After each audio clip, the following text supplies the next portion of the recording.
kenapa sebelum sholat harus ada wudhu dulu tuh? Oke? Kenapa sebelum sholat harus ada wudhu dulu? Dan menariknya, Quran memberikan informasi wudhu itu kalau nggak pakai air, ya pakai tanah. Pertanyaan. Dan ini sering banget kalau ini jawabannya sangat-sangat basic. Kenapa wudhu? Supaya suci. Ya, oke, nggak salah, bagus. Tapi mindsetnya masih banyak yang berpikir wudhu itu kaitannya sama membersihkan tangan, membersihkan mulut. Pertanyaannya, kalau kulit kita ditempelin tanah, kan kulitnya bukan jadi bersih, jadi kotor dong. Sehingga kita mengerti bahwa konteks wudhu itu bukan berbicara pada fisik, tetapi pada jiwa. Maka wudhu itu berkaitan dengan apa? Dengan kesadaran kita.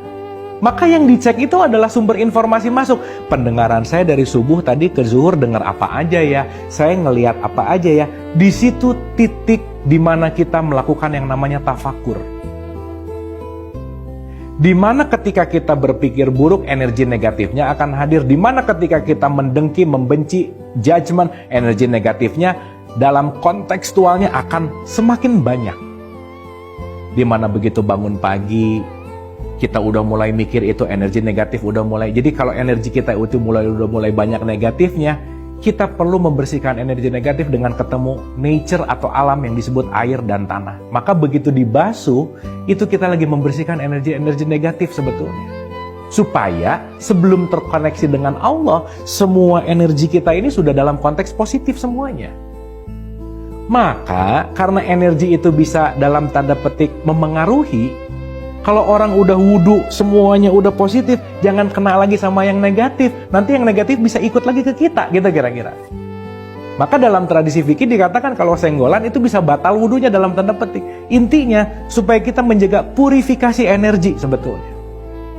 Itu poin pentingnya. Clear ya? Jadi wudhu esensinya bukan membersihkan fisik, enggak. Jadi kehusyuan itu nanti diawali dari wudhu sebetulnya. Ya Allah ya Rabbana, tangan ini dari subuh ke zuhur dipakai apa aja ya, pendengaran dipakai apa aja ya. Oke, karena kenapa? Sebentar lagi saya akan masuk ke dalam menjeda, saya akan melepaskan dulu dunia, karena saya akan masuk berkomunikasi denganmu. Disitulah fungsi sholat. Maka diulang-ulang. Maka bukan harus sebetulnya, tapi kita perlu.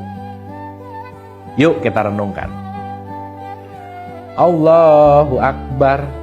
Allahu Akbar ini kan sebetulnya mau menutup pendengaran kita, menutup mata kita, menutup semuanya, supaya saya Allahu Akbar menyimpan di dada kita. Ingat, hati adanya di sini.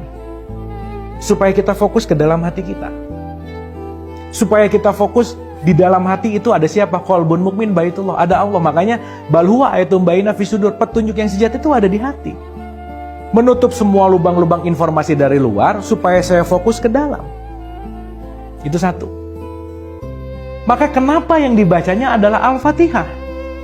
Al-Fatihah itu artinya membuka. Bukalah hatimu.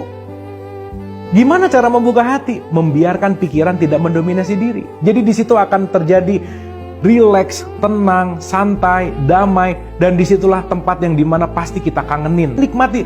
Allahu Akbar, karena saya akan masuk ke dalam puncak keheningan.